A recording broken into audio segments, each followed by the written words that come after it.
Asalaamu calaykum waraxmatullaahi wabarakaatu asxaabtayda qaaliga ku xidhan channelka Handmade with Asma kusoo dhawaada video cusub insha allahu tacaala oon maanta ku sameyn doono headband ama taako kale oo wareeg ah oo loogu talagalay in madaxa ama timaha dib loogu celiyo kale sida kuwan idinka muuqda imka sawirka idiin soo baxaya. Marka haddii aan guda galno waxaan sameyneynaa chainkii ugu horeeyay ama silsiladii ugu horeysay lagu bilaabayay shaqada. Waxaan ka tegaynaa marka ugu horeysa in ilaa iyo xogaa yacni qiyaas xogaa yar dheer si aan hadhow tolo ugu xidhno markaan shaqadeena dhammeeno. Waxaan kor u kacaynaa tiro ilaa iyo 10 silsiladood 1 2 3 4 5 6 7 8 9 10 10 silsiladood baan kor u kacnay ballaadhka noocaas ah ayuuna siiyey waana ballaadh waxay la tahay aad iyo aad u fiican yacni waad ka ballaadhin kartaa haddaad doonaysid matalan oo kale waxaad kasoo qaadaysaa inay tani ballaadhkii headbandka ay tahay marka haddii aad adigu doonaysid inaad kasii weynaysid waxaad sameynaysaa keliya waxaad ku daraysaa silsiladaha laakiin haddii intaasi kugu filantii waa caadi markaas waa normal size intaasi leegiin badanaaba headbandadu 10 baan sameynay waxaan kor u kacaynaa hal xabo oo joog ah then waxaan sameyneynaa silsiladii aan kor u kacnay waa taa ku xigta ayaan gelaynaa annagoo ku shaqeynayna buuxin ta ku xigtaan gelaynaa haddana buuxin saasaan safka ku dhameynaynaa annagoo mid kastaba ku shaqeynayna buuxin 3 4 5 6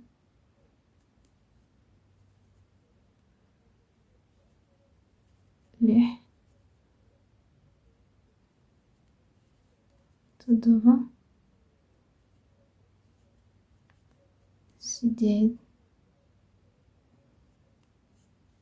8 9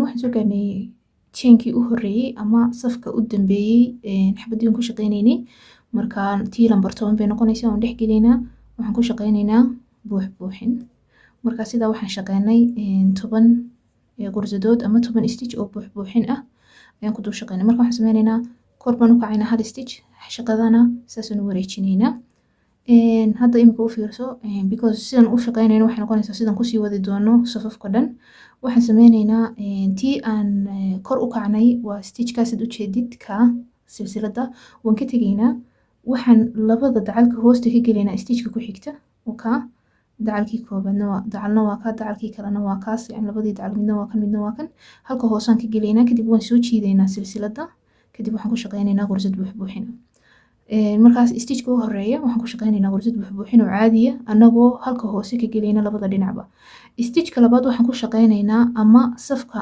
ilaa iyo inta ugu dambeysay gaarayno yacni inta dhexoo dhan waxaan ku shaqeynaynaa qaabkan aan hadda idin tusayo marka waxaa ka duwanaanaya ta ugu horeysa oo aan labada dacal dhexda ka galay iyo ta ugu dambeysa oo iyadana labada dacalba dhexda ka geli doono ama halka hoosaan ka wada cafwan aan halka hoose ka geli doono anigoo labada dacal ee silsiladaba irbada kor uga marinaya marka waxaan sameyneynaa hadda iminka stitchka ku xiga ama silsilada ku xigta waa taa labadeedii dacal waa kuwa idiin muuqda taas cafwan haddii hadda saas idiin muuqdaan midi waa taa midna waa tan labadeeda suul ay kala xigaan waxaan gelaynaa ta dambe dacalka dambe ee silsilada cafwan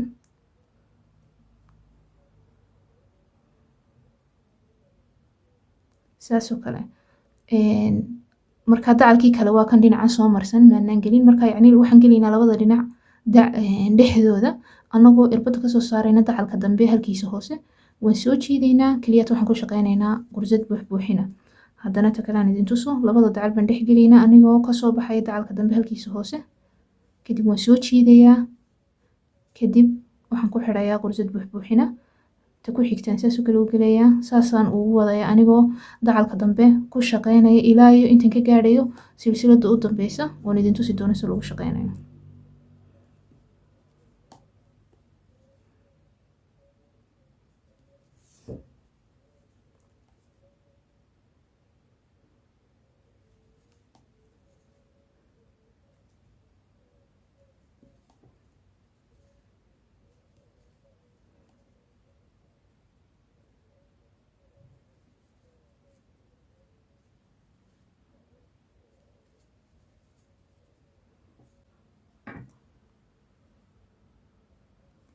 waxaan hadda soo gaarnay stitchkii u dambeeyey laynka.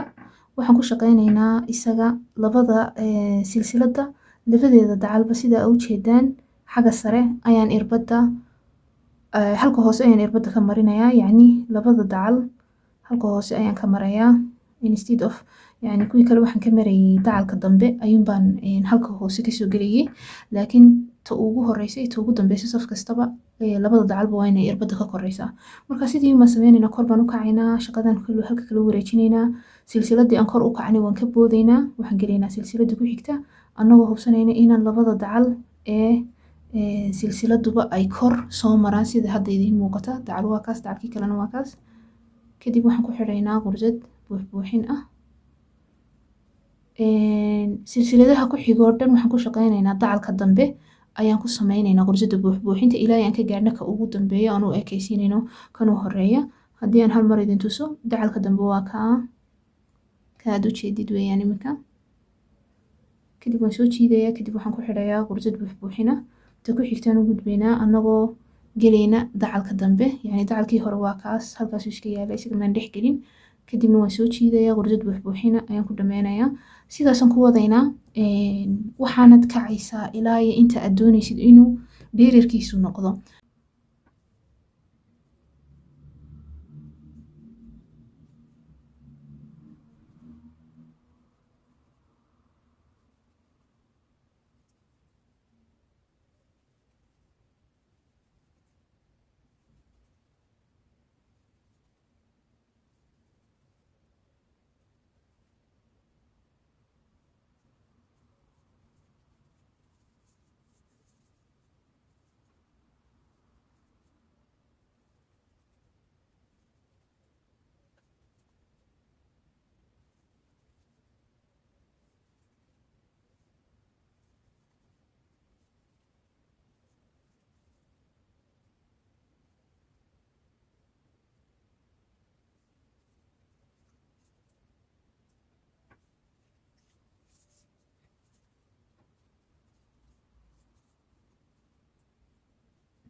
markaan dhameynay ilaa iyo waxaan sameeyey 9 iyo 50 adigu 60 meelahaas qiyaastii layn.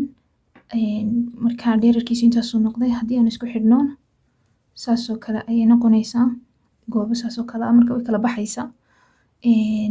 marka size baby ahaan wuu ku fiican yahay. marka laakiin haddii aad adigu dooneysid yani size ka weyn waxaad sameynaysaa, qofkun baad ku eegaysaa madaxiisa. markaan halkaa marayno waxaan sameyneynaa dunta ayaan meel yar fog xoogaa ka yar jaraynaa. kadib waxaan saasan uga soo jiideynaa meesha shaqada si ay uga soo baxdo. kadib waad ka guntaysaa, hal ama 2 jeer ayaad si yaroo khafiif ah oo ku dhegan aan yani ka muuqanaynin u guntaysaa si aanay kaaga soo siiban. markaad dhameysid waxaad keenaysaa irbadan. irbadan waxa weeyaan irbada nadiifinta. irbadaha saas yani xoogaa dabadooda u yar buuran tahay weeyaan, afkooduna af maaha wax tolaya, yani af dhuuban maaha. marka waxaa loogu talagalay in lagu nadiifiyo bahalahan. waxaan sameyneynaa dunta ayaan gelineynaa meesha irbada. dunta dacalkeeda kale ayaan waxaan soo dhex gelineynaa irbada sida caadiga ah.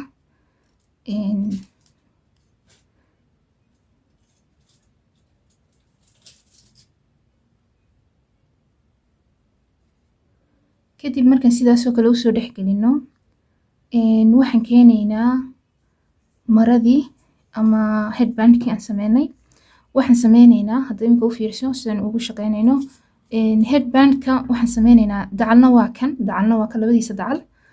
dacalkiisan saasaan isugu soo laabaynaa. cafwan aan halkan oo kale u jeediyo. dacalkiisan sidaas ayaan isugu soo laabayaa, 2 dhinac oo isleeg ayaan ka dhigayaa.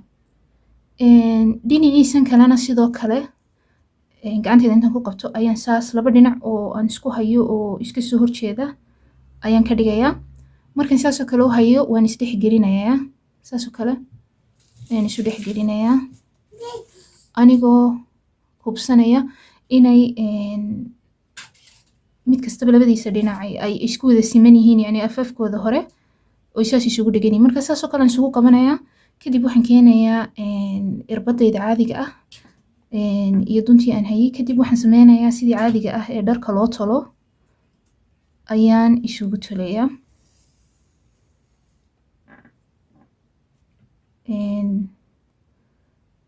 Anagoo hubsanayna inaan aanan yacni meel ay ka bannaan tahay ama ay ka aanay ka tolnayn oo kale ama aanu iskaga dheganayn afarta geesoodba aanay jirin.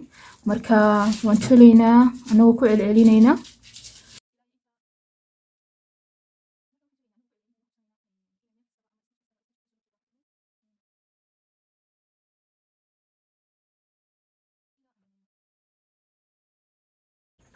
Markii dhammaysid waxaad samayn kartaa halkaasaad ka hubsan kartaa haddii ay wax duleel ahi uu halkaasoo kale jiro ama dhinacaas haddii ay meeli jirto waa caadi. Waxaad samaynaysaa inaad ku noqonaysaa waanaad ku celinaysaa tulinka. Dunta inta kasoo hadhay waxaad samaynaysaa in shaqadaada saas oo kale u dhexgelinaysaa ma kasoo muuqanayso. Hadhow tole aakhirka marka dhammaysidna haddii xataa waxay kasoo hadhaan waxaad samaynaysaa waad guntaysaa inta jirtid eed afka ka guntaysaa. Yacni imika intaas way ku filan tahay. Marka waxaan sameynaynaa waan ka jaraynaa halkaa. Intaasna waan guntayaa. Haddii xataa aanad intaasaad ku daysid bas okay weeyaan. Kadib aan iska fogeyno waxyaabahan kale. Shaqadaada saasaad u rogaysaa sidaas. Kadib waad isku simaysaa yacni عفواً saasoo kale aad isugu simaysaa.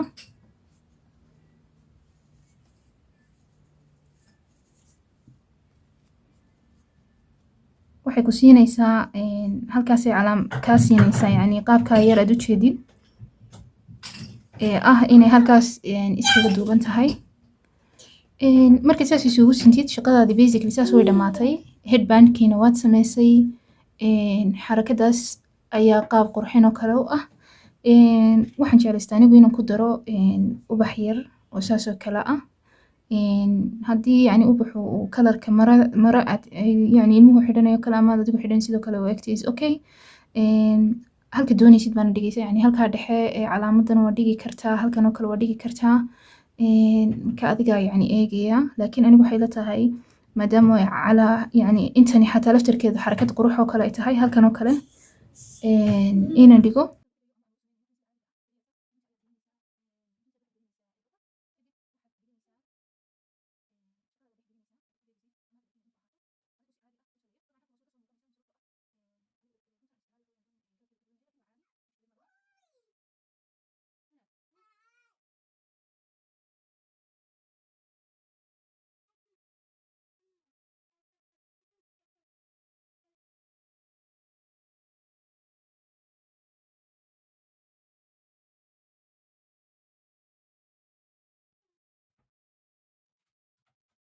waxaad samaysaa waad ka jaraysaa.